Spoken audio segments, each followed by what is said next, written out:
La Gran Muralla China es un hito de la ingeniería sin parangón en ninguna época o lugar del mundo.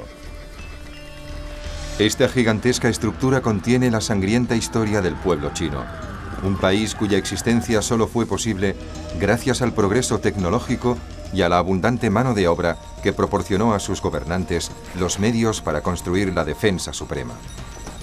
Una muralla fronteriza que sometiese a los enemigos de China y a la misma naturaleza. Hasta el año 700 antes de nuestra era, China fue un conjunto de pequeños estados guerreros sumidos en constantes luchas que anhelaban anexionarse los reinos vecinos. Después de casi 500 años de caos, solo quedaron dos poderosos reinos, predestinados a enfrentarse en la gran batalla definitiva. El vencedor se llevaría el gran premio, el poder sobre el país con la tecnología más avanzada del mundo. Cuando el estado Qin rodeó y derrotó al ejército Chu, Qin Shi Huang se convirtió en el primer emperador de una China unificada. Pero aquel superpoder tuvo que enfrentarse entonces a un enemigo aún peor, los Xiongnu del norte. La Gran Muralla se levantó básicamente para proteger las fronteras del norte y el oeste de las incursiones de las hordas de jinetes que atacaban las aldeas de la frontera y se llevaban el ganado. Incluso se llevaban a la población como si fuera ganado.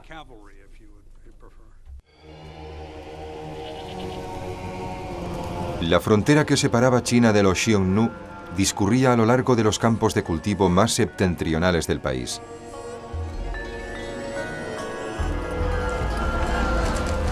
Allí, los chinos comenzaban a constituirse en una sociedad agrícola. Sin embargo, los Xiongnu procedían de los páramos del norte y no podían sino ser nómadas errantes.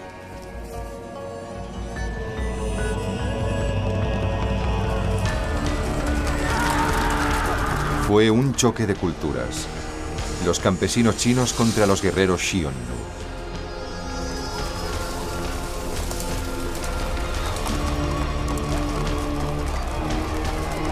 Qin Shi Huang sabía que tendría muchas dificultades para derrotar a los Xiongnu, incluso con su aguerrido y curtido ejército.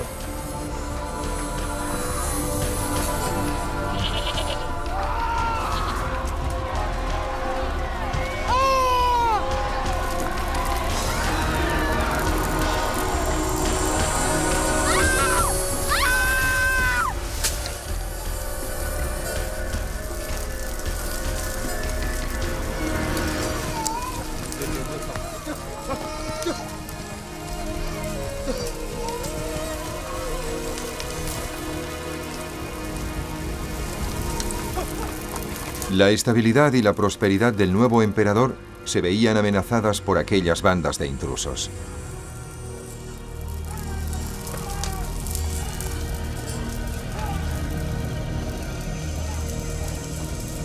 Para preservar las fronteras de China, en el año 221 antes de nuestra era, Qin Shi Huang planeó construir una enorme barrera defensiva.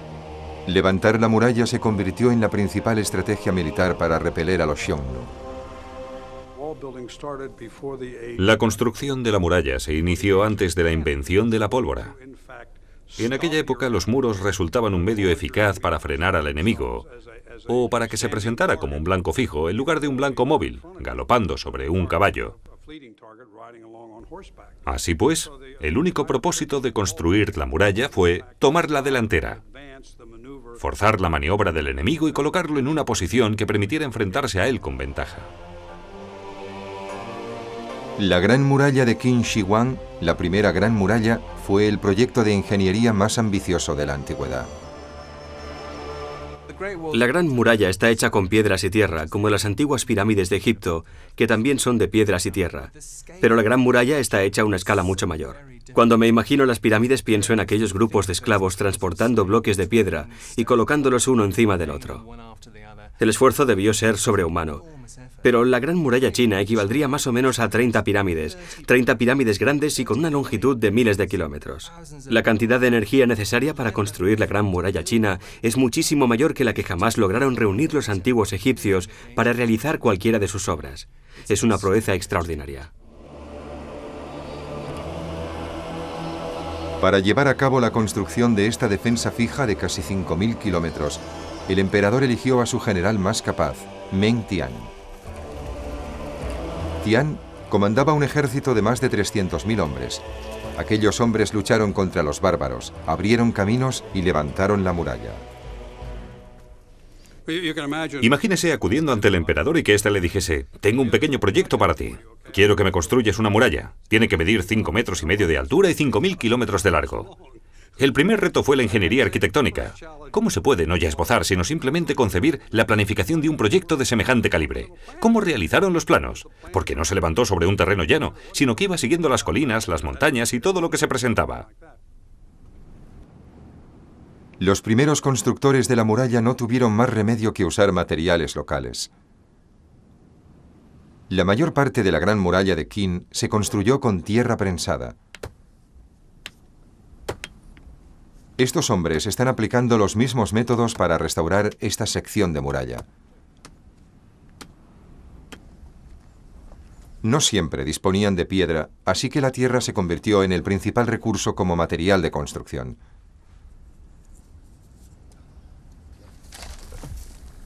Aquí, los obreros extraen cuidadosamente capas de tierra situadas al menos 10 centímetros por debajo de la superficie, para que no contengan semillas ni hierbas que podrían germinar socavando la solidez de la estructura. Las cuadrillas de obreros compactan las capas de 10 centímetros superpuestas formando un muro, en este caso de 6 metros. Aunque la muralla de tierra prensada es muy simple, esta técnica crea estructuras tan resistentes que muchas de ellas todavía siguen en pie, 2000 años después de su construcción. La ruta de esta gran muralla se extendía desde el monte Jeexi, en la actual Corea del Norte, hasta Lintao, en la China occidental. En solo 10 años, los Qin construyeron una muralla a lo largo de toda la frontera norte.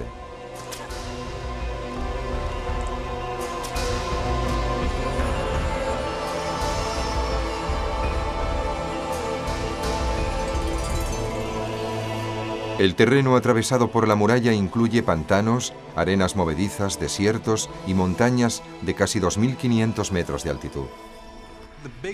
La gran diferencia entre construir una estructura singular y construir una muralla es que la primera siempre está en el mismo sitio.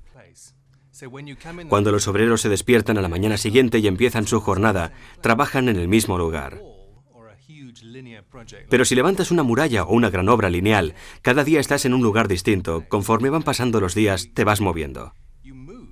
Construyeron 5.000 kilómetros en solo 10 años, o sea, 40 kilómetros al mes, casi 1,5 kilómetros al día, algo absolutamente extraordinario. Esta curiosa sección de la Gran Muralla Qin, en la Mongolia Interior, se construyó íntegramente con piedra local. Se erigió hace 2.200 años y serpentea a través de las montañas Jinshan a lo largo de casi 100 kilómetros. En este proyecto de reconstrucción, un equipo de técnicos y arqueólogos restaura la muralla para devolverle su altura original, después del terremoto de 1996.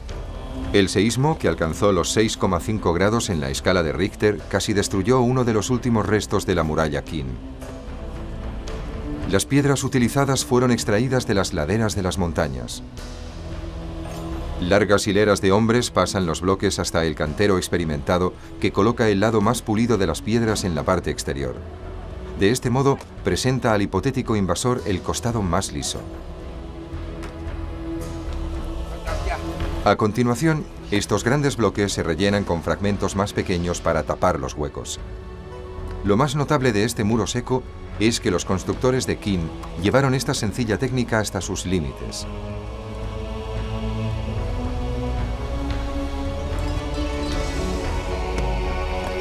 Si hubiesen construido la muralla más alta, esta se hubiese abombado y se hubiese derrumbado. A pesar de que hoy gran parte de ella ha desaparecido, todavía puede verse cómo la muralla dominaba el paisaje. En la actualidad, la altura de este muro seco apenas alcanza los 2,5 metros. En su apogeo alcanzaba los 6 metros y tenía 26 torres de vigilancia.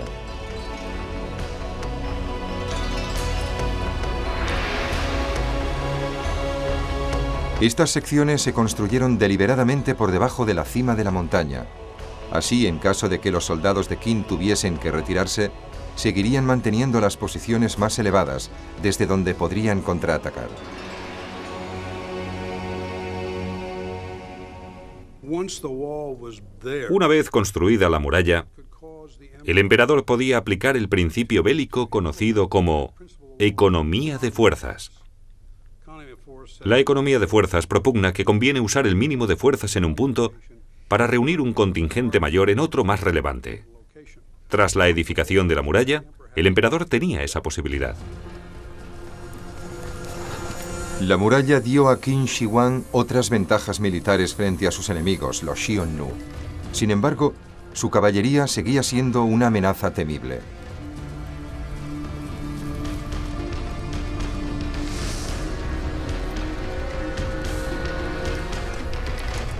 Su movilidad era excepcional y podían elegir secciones vulnerables de la muralla para atacar.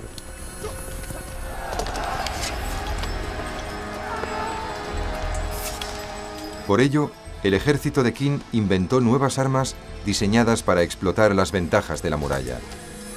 La más mortífera de esas armas era la ballesta. Este letal instrumento podía disparar flechas a más de 200 metros con una asombrosa precisión.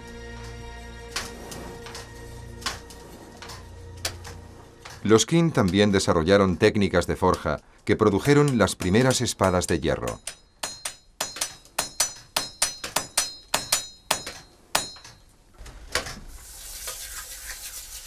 En Occidente no se dispuso de esta tecnología hasta el siglo XII, 1300 años después.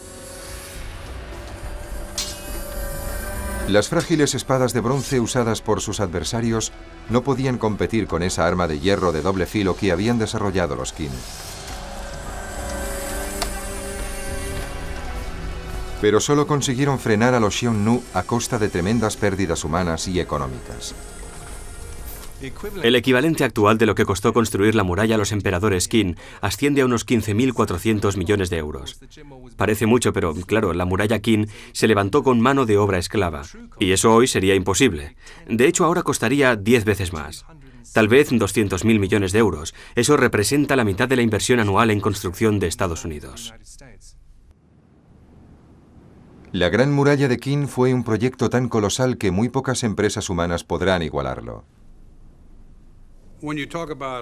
Cuando se habla de llevar a cabo misiones imposibles, ¿qué me dicen de construir una muralla de 5.000 kilómetros, 5 metros de altura, y hacerla en 10 años?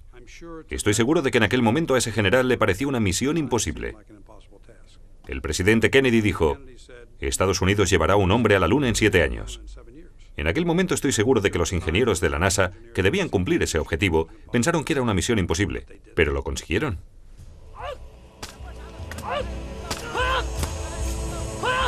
Aunque Qin Shi Huang imaginaba que la muralla traería la paz a China, en realidad la dinastía Qin se vio debilitada por el escalofriante coste en vidas humanas de la obra. El sistema legal de Qin sentenciaba tanto a criminales como a intelectuales contrarios al emperador al castigo conocido como el Chengdan, o de cara a la pared. 4 años de trabajos forzados y la marca infamante del esclavo en la frente.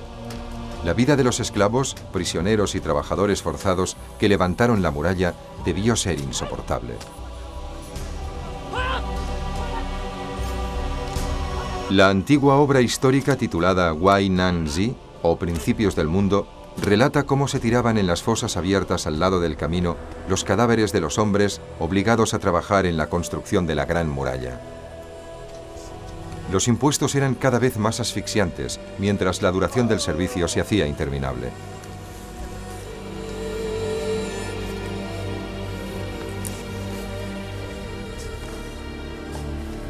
Hay quien cree que la muralla está plagada de cadáveres.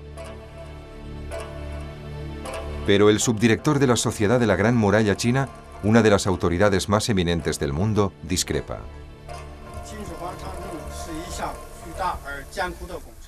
Hemos analizado muchas secciones de la muralla para saber si los cuerpos se aprovechaban para la construcción o se enterraban en las cercanías. No hemos descubierto ningún cadáver en la muralla. Todos los restos que hemos desenterrado estaban en los aledaños. Esto demuestra que los obreros se sepultaban cerca de la Gran Muralla y no se añadían a la estructura como pretende la leyenda. Existe una razón lógica para ello.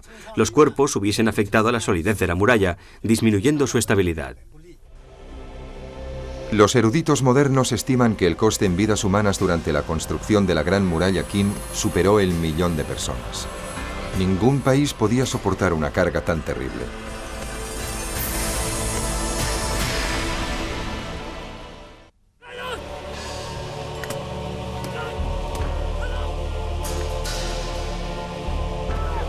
La Sociedad de la Gran Muralla China estima que cada hombre que realizaba tareas de construcción en la Gran Muralla Qin necesitaba a 6 más de apoyo para proporcionarle los materiales de construcción y los suministros.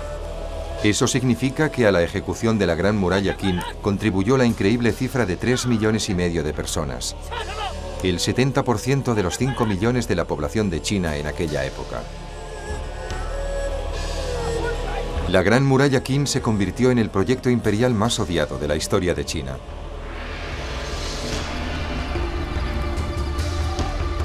En el año 209 antes de nuestra era, solo un año después de la muerte del emperador Qin Shi Huang, millones de campesinos se alzaron en rebelión para acabar con la tiranía y el baño de sangre generado por la construcción de la muralla.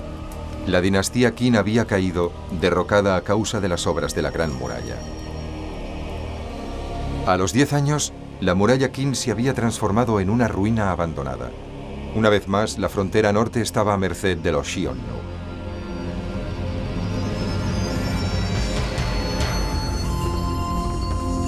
Estos descendientes de las tribus Xiongnu nos ilustran sobre algunas de las habilidades con el caballo que eran exigidas a cualquier guerrero.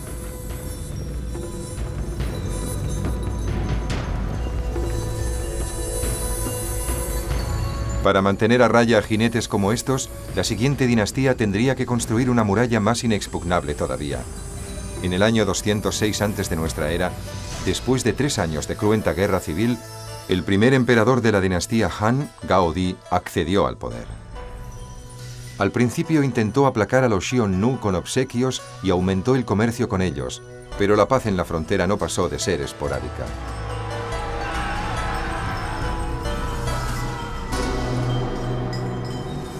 Los caudillos Han lanzaron un ataque a gran escala contra los Xiongnu, expulsando a los nómadas del norte. Para consolidar sus victorias, los Han comenzaron a definir la nueva frontera ampliada de China.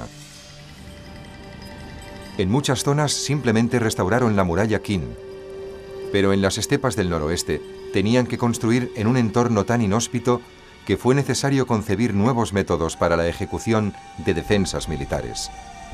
Los restos de la muralla en el desierto occidental revelan la ingenuidad de sus constructores. Aquí, la tierra es de escasa calidad, está compuesta de piedrecillas y arena. El material interior formado por grava y ramas aún se aprecia con claridad.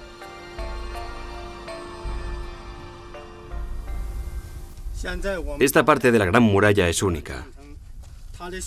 El método y los elementos empleados para construirla son muy distintos de los usados en las tierras bajas y en las regiones de montaña. Utilizaron cañas y ramas de sauce rojo para unir la gravilla arenosa de esta zona del desierto.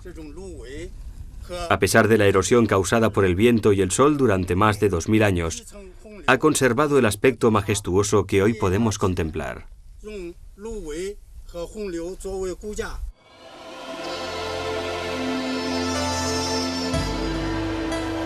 En el desierto del Gobi, una de las pocas plantas que soportan el intenso calor del verano y las bajas temperaturas del invierno, que pueden caer hasta los 50 grados bajo cero, es el sauce rojo.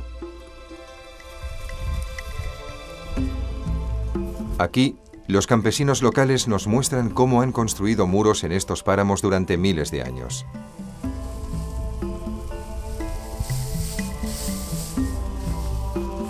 Los campesinos levantan laboriosamente el muro capa a capa. Colocan un encofrado sostenido por estacas. Luego mezclan gravilla con agua, que se deposita sobre una combinación de cañas y pequeñas ramas de sauce. El sauce rojo se usa para reforzar las capas de gravilla, del mismo modo que los constructores occidentales instalan la armadura de acero para reforzar y estabilizar los edificios modernos. Remodelan los bordes con herramientas manuales y luego prensan la capa, hasta que la gravilla, las cañas y el sauce rojo forman un estrato compacto. El proceso de prensado de una capa para un muro de estas dimensiones puede prolongarse durante más de una hora. Finalmente, cuando el muro está acabado, retiran el encofrado.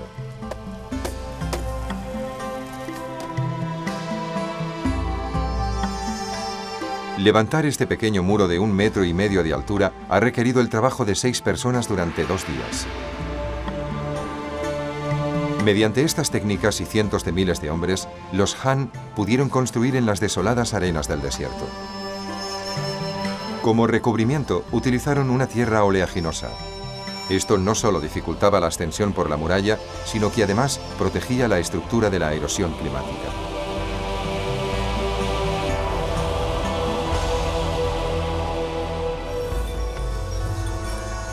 Los emperadores Han advirtieron un aspecto muy importante. Para tener una frontera sólida en el norte, no solo necesitaban construir una muralla inmensa, sino que además debían instruir tropas de primera que la defendiesen. Se formaron entonces escuadrones de caballería. Llevaban armaduras ligeras y podían entrar y salir rápidamente de territorio hostil, controlando los movimientos del enemigo. Obtuvieron grandes victorias contra los Xiongnu. Para apoyar a esas tropas, establecieron granjas para la cría de caballos a lo largo de la muralla. Los Han emplearon a maestros renegados Xiongnu para criar caballos y entrenar a las tropas. Cuando Wu Di, el sexto emperador Han, subió al poder 66 años después, los Xiongnu habían sido derrotados y la muralla se había extendido 500 kilómetros hacia el interior del desierto del Gobi. La ampliación de la muralla hacia el desierto del Gobi durante la época de la dinastía Han se hizo con el objetivo de proteger las principales rutas comerciales con Occidente. Así pues, solo se podía entrar en China por las puertas de la muralla, por lo que las ciudades donde estaban situadas esas puertas se convirtieron en grandes centros comerciales. En muchas ocasiones, no se permitía cruzar las puertas, de modo que la muralla desempeñó una función comercial en esos lugares concretos. Eran los auténticos portales de entrada del comercio chino.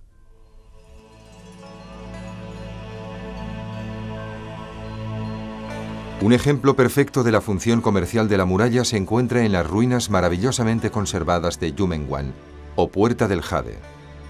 Aquí surgió un próspero mercado donde se comerciaba con jade, camellos, caballos, oro, especias, sedas, lana y piedras preciosas.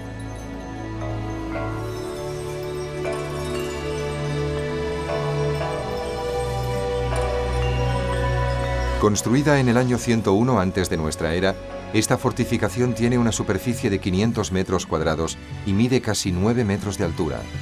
Más de 700 soldados protegían a esta comunidad de casi 8.000 personas.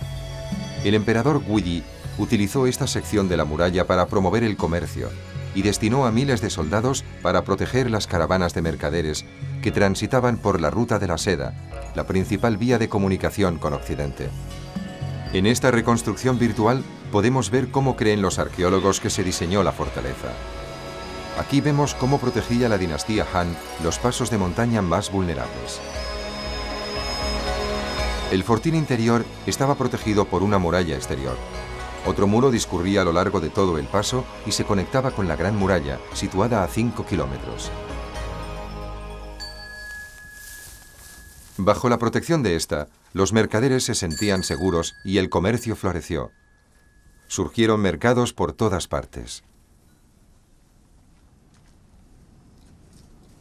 Muchos, como este mercado de camellos, sigue celebrándose en la actualidad.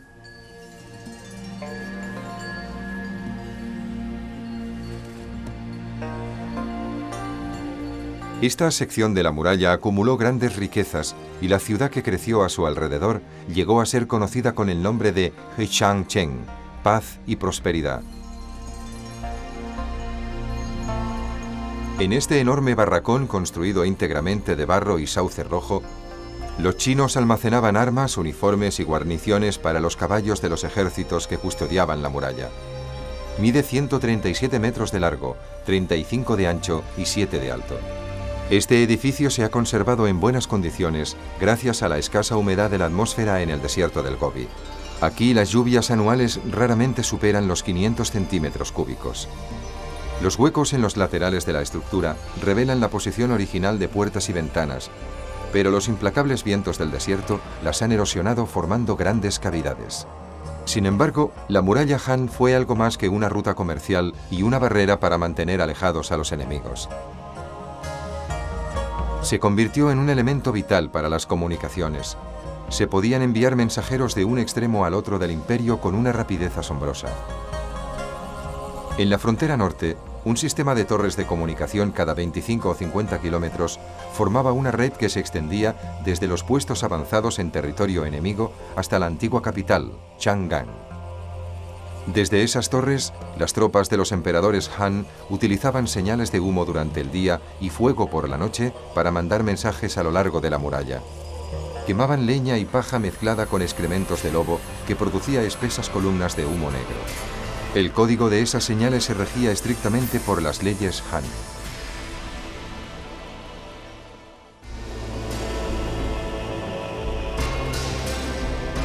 China tuvo que esperar otros 1300 años para acometer la tercera fase de la construcción de la muralla. Gran parte de lo que ha perdurado hasta nuestros días se erigió bajo la dinastía Ming. La desesperación les llevó a construir la defensa definitiva para cerrar la frontera norte de una vez por todas. Los Ming renovaron las viejas murallas Qin y Han y las ampliaron. La Gran Muralla Ming se extendía a lo largo de casi 7.200 kilómetros, desde la frontera coreana de Dandong hasta la fortaleza de Zhuangyan, en el desierto occidental. Esta fortificación se ha mantenido hasta hoy como una de las construcciones imperiales más ornamentadas, sofisticadas y deslumbrantes de la historia de China. La dinastía Ming llegó al poder en 1368, heredando un país asolado por 100 años de tiranía mongol. En 1206 el poderoso Genghis Khan había unido a las tribus del norte y se lanzó entonces a la conquista de China. Finalmente sucumbió debido a problemas internos. Una rebelión de campesinos marcó el fin del imperio mongol. El líder de esa revuelta, Zhu Yuanzhang, fue coronado primer emperador de la dinastía Ming. Inmediatamente asumió el reto de construir de nuevo la gran defensa. El entusiasmo que los emperadores Ming pusieron en este ambicioso proyecto fue asombroso. Construyeron más muralla que cualquier otra dinastía anterior. Ante la enormidad de la muralla Ming y sus fortificaciones, es decir, la cantidad de torres que tiene, uno solo puede especular sobre la razón por la que tenía que ser tan grande. Tal vez la hicieron así como señal de aviso para las fuerzas invasoras. Era como decir, mirad lo que somos capaces de hacer, mirad esta gigantesca muralla que hemos levantado, mirad las inmensas fortalezas que hemos construido, este es nuestro poder, esto es China. Si queréis atacarnos, esto es lo que vais a encontrar, de modo que quizá tenía también un valor psicológico.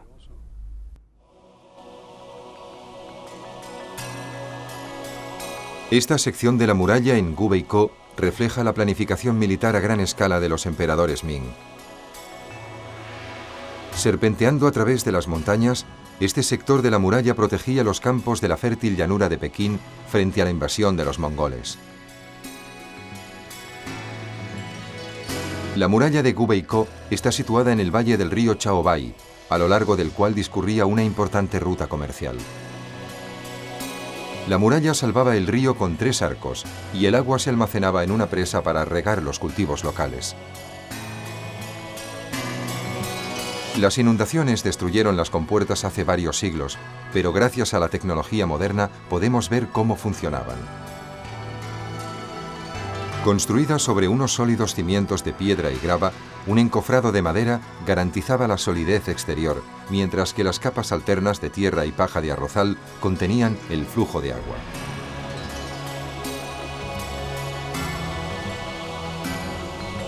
La muralla Ming se recubrió con ladrillos que ahora se han desmontado, revelando la estructura interior de tierra prensada.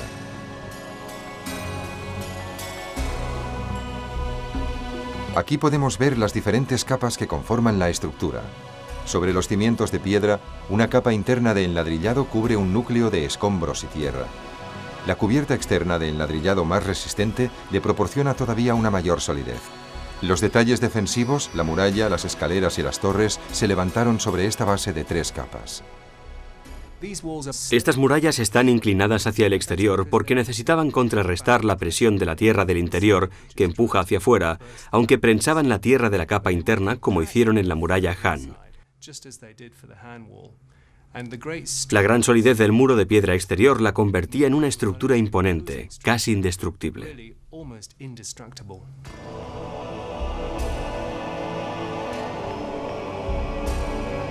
Estas murallas son impresionantes, incluso en su actual estado ruinoso. El temor de los Ming a una invasión les hizo desarrollar sus técnicas hasta el límite, alcanzando cotas casi inimaginables. Aquí, en Simatai, la muralla es una empresa de ingeniería increíble. Esta sección, erigida en un plano inclinado de 70 grados, asciende por una accidentada cordillera montañosa hasta los 2.300 metros sobre el nivel del mar.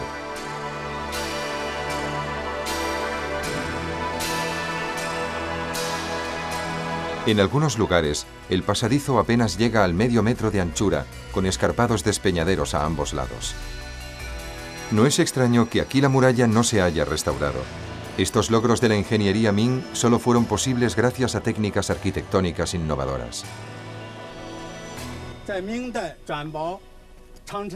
Muchas de las secciones de la Gran Muralla construidas en ladrillos y piedra durante la dinastía Ming se alzan sobre planos inclinados que superan los 45 grados. Hoy siguen estables e intactas después de más de 400 años, tras soportar numerosos terremotos y la erosión de la lluvia y el viento. Estas secciones están consideradas un milagro de la física.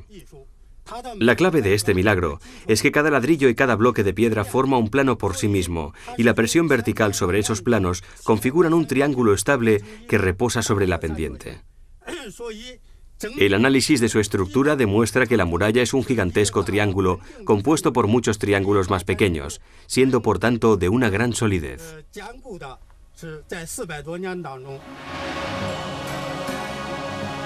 Solo cuando la pendiente superaba los 45 grados colocaban los ladrillos paralelos a la pendiente, adaptándose al perfil de la montaña.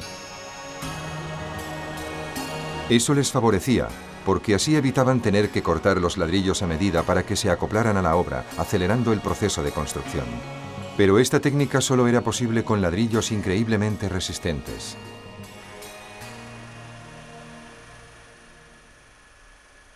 Los ladrillos que usaron no eran como los ladrillos modernos. Decidimos poner a prueba una copia de los ladrillos de la dinastía Ming. Aunque parezca increíble, este ladrillo dio tan buenos resultados como uno moderno de hormigón. Ambos se rompieron al aplicar una fuerza de unos 320 kilonewtons, el equivalente a unos 180 kilos por centímetro cuadrado. En una época en la que los constructores europeos todavía recurrían a la piedra tallada, los arquitectos chinos habían desarrollado la tecnología de producción en cadena de los ladrillos más resistentes y seguros del mundo. Actualmente estos ladrillos siguen elaborándose en los mismos hornos.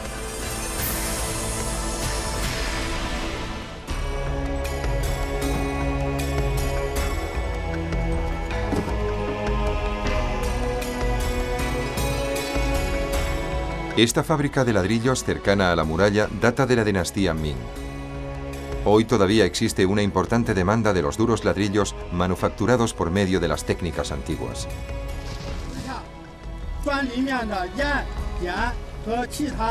El doctor Zhao, de la Sociedad de la Gran Muralla China, explica el proceso de fabricación de estos ladrillos al doctor Oliver Moore, un historiador británico que investiga la ingeniería de la dinastía Ming. En este horno nos muestran el método tradicional de fabricación de ladrillos para la Gran Muralla. Este es un horno de herradura. Se llama así por su forma, ancha en la parte frontal y estrecha por arriba, por lo que parece una herradura. Los ladrillos se amontonan hasta donde nos encontramos y luego se recubren con una capa de fango. Se cuecen desde abajo durante un mínimo de 7 días, alcanzando temperaturas que no superan los 1150 grados. Al cabo de 7 días se vierte agua en este cazo sellado y el agua se filtra lentamente, enfriando el horno y los ladrillos que hay en su interior. A esto se le llama cocer con fuego bajo en oxígeno. Se cierra bien el horno y eso produce el típico color azul, que es como los chinos describen los ladrillos de la Gran Muralla que vemos aquí. Hoy en día los ladrillos se hacen en cuestión de horas. En cambio, con el proceso de cocción en un horno se tardan unos 12 días. De modo que para fabricar todos los ladrillos de la estructura de la Gran Muralla, los Ming debieron necesitar miles de hornos de herradura como este. Se dice que con todos los ladrillos empleados en la construcción de la muralla Ming, se podría dar la vuelta a la Tierra 5 veces pasando por el Ecuador con un muro de 1,5 metros de alto y casi 1 metro de grosor. Los artesanos y constructores de la época Ming estaban tan orgullosos de sus logros que inscribían sus nombres en los ladrillos. Pero no solo los ladrillos eran extraordinarios. El mortero que fijaba los ladrillos era muy resistente a la erosión. Sin embargo, su elaboración ha sido un misterio para los arqueólogos modernos durante muchos años. Como vemos aquí, los ladrillos se han erosionado más rápido que el mortero. Este mortero también ha resultado ser muy resistente a la lluvia ácida. Finalmente, el rompecabezas de este mortero superadherente logró resolverse. El ingrediente misterioso era la harina de arroz. Aquí vemos a unos arqueólogos reproduciendo la mezcla en un proyecto de restauración.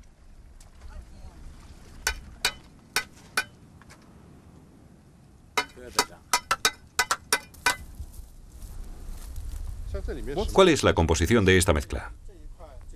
Está hecha con cal, harina de arroz y tierra. La harina de arroz y la tierra la hacen muy fuerte y resistente y su nivel de cohesión es muy alto. Esta es una mezcla sin harina de arroz.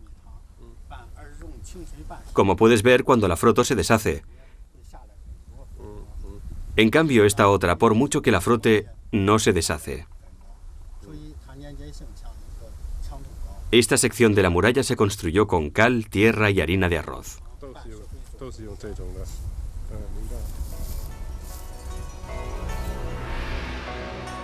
Con innovaciones como esta, la dinastía Ming pudo construir monumentos espectaculares.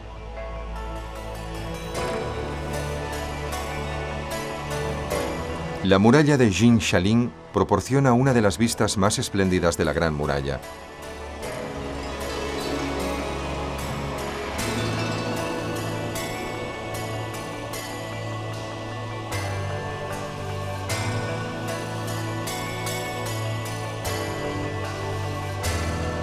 Las claves de esta intrincada construcción yacen entre estas ruinas. Un sistema de drenaje evacuaba el agua del lado exterior de la muralla, secando las pendientes e impidiendo el crecimiento de plantas que hubiesen ofrecido cobertura a los invasores. Se levantaron torres de vigilancia en territorio enemigo. Estos espolones construidos fuera de la muralla principal permitían a los chinos atacar a los intrusos desde ambos lados.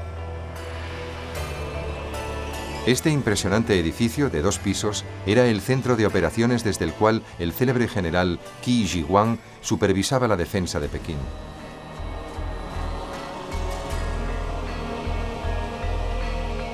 Los ejércitos se controlaban desde las torres de vigilancia construidas cada 200 metros a lo largo de la muralla Ming. En algunas de esas torres, los soldados dormían recostados sobre plataformas de piedra caliente. Durante la noche, la temperatura de las plataformas se mantenía mediante una hoguera de carbón, avivada a través de unos agujeros abiertos en el exterior de la torre. Cerrojos y pestillos aseguraban las puertas y ventanas desde el interior, creando un reducto inexpugnable.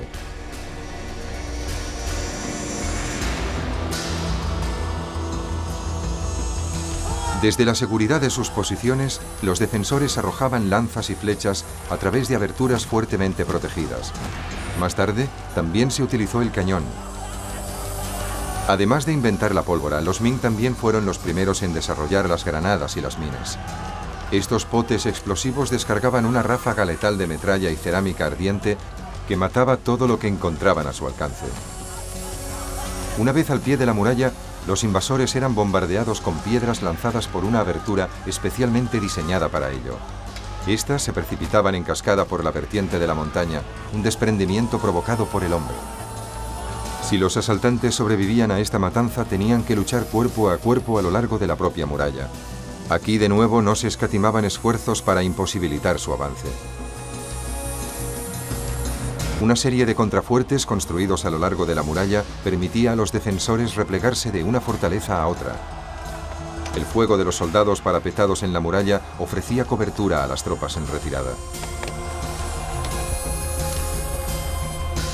Entonces, los defensores podían refugiarse en el segundo reducto de las torres de guardia. Estas torres, que se alzaban 6 metros por encima del camino de ronda de la muralla, solo eran accesibles por medio de escaleras retráctiles. Sin ellas, las torres de guardia eran prácticamente inexpugnables.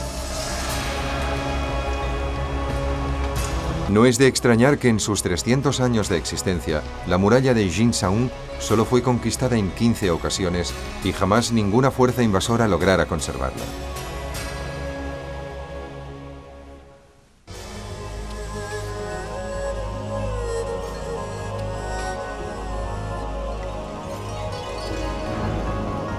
La fortaleza de Jiayuguan, en el extremo occidental de la muralla Ming, es espectacular.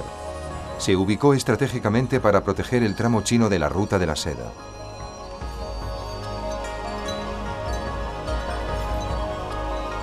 Esta vía conectaba las antiguas civilizaciones de Egipto, Roma y China, y todo el tráfico de mercancías discurría a través de este eje.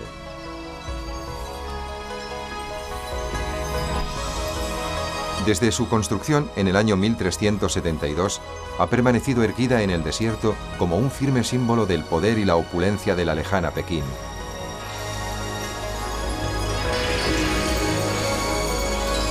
Una inscripción en el dintel de la puerta principal declara con orgullo que esta es la entrada más esplendorosa del imperio.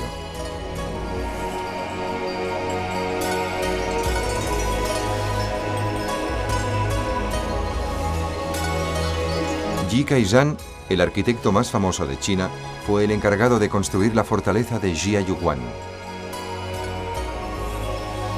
Cuando informó del número exacto de ladrillos que proyectaba utilizar, el ejército puso en duda sus cálculos. Bromeando, el arquitecto añadió un ladrillo más a su pedido para convencer a sus clientes de que había previsto las posibles contingencias. El solitario ladrillo nunca llegó a utilizarse y todavía se halla frente a la torre de la puerta occidental.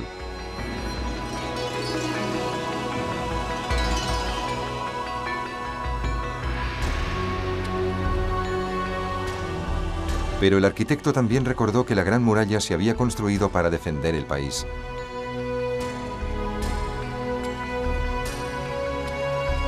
Los mercaderes que llegaban a la fortaleza tenían que cruzar una serie de defensas diseñadas para impedir que el enemigo tomara este importante enclave comercial. Primero se les conducía al interior de la muralla exterior que rodeaba todo el perímetro del paso. Una vez en el exterior de la ciudad, los comerciantes tenían que pasar a través de estos patios dispuestos como un caparazón de tortuga. En estos recintos hubieran quedado bloqueados los enemigos, que hubieran conseguido cruzar la puerta exterior por la fuerza. Habiéndoles cortado la única vía de escape, el ejército Ming podía aniquilar a placer a los indefensos invasores.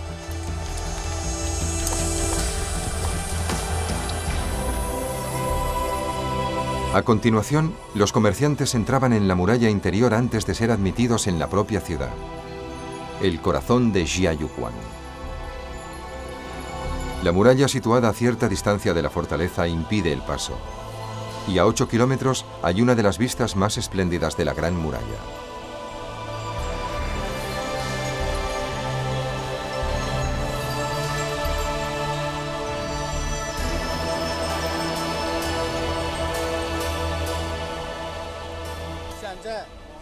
Este es el punto donde comienza la Gran Muralla Ming. Esta es la torre de vigilancia número 1.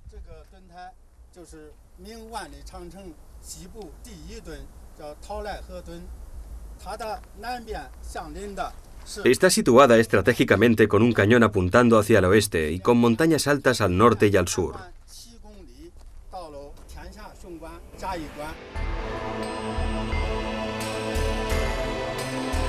Desde aquí, su punto más occidental, la muralla Ming serpentea a lo largo de 7.200 kilómetros hacia el este hasta la actual Corea del Norte. Pero hoy, la ciencia moderna está descubriendo que la Gran Muralla Ming es aún más larga de lo que se creía. En la última década se han descubierto 950 kilómetros más de la Gran Muralla. Pero tras erigir la más larga de las grandes murallas, la dinastía Ming comenzó a sufrir los efectos de los abrumadores costes de su construcción. Finalmente, en el año 1644, la dinastía Ming cayó.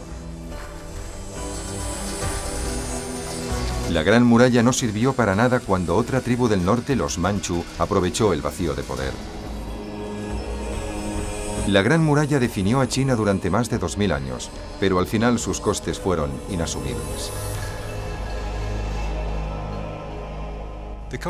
El precio de reconstruir íntegramente la muralla Ming podría ascender a 300.000 millones de euros. Es una cifra colosal. Es el equivalente a los 270.000 millones de euros invertidos por Estados Unidos en su red de autopistas interestatales durante los últimos 40 años.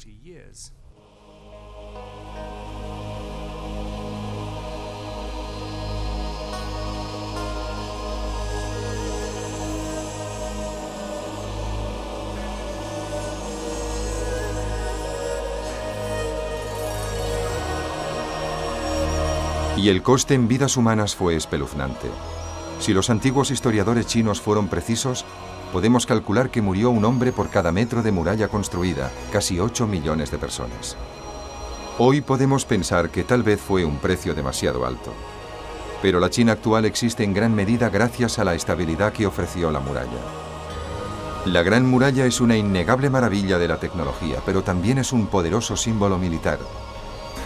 Tanto los que vivían fuera como dentro de ella no tenían duda de su significado. Atrévete a invadirnos, rebelde, y serás destruido.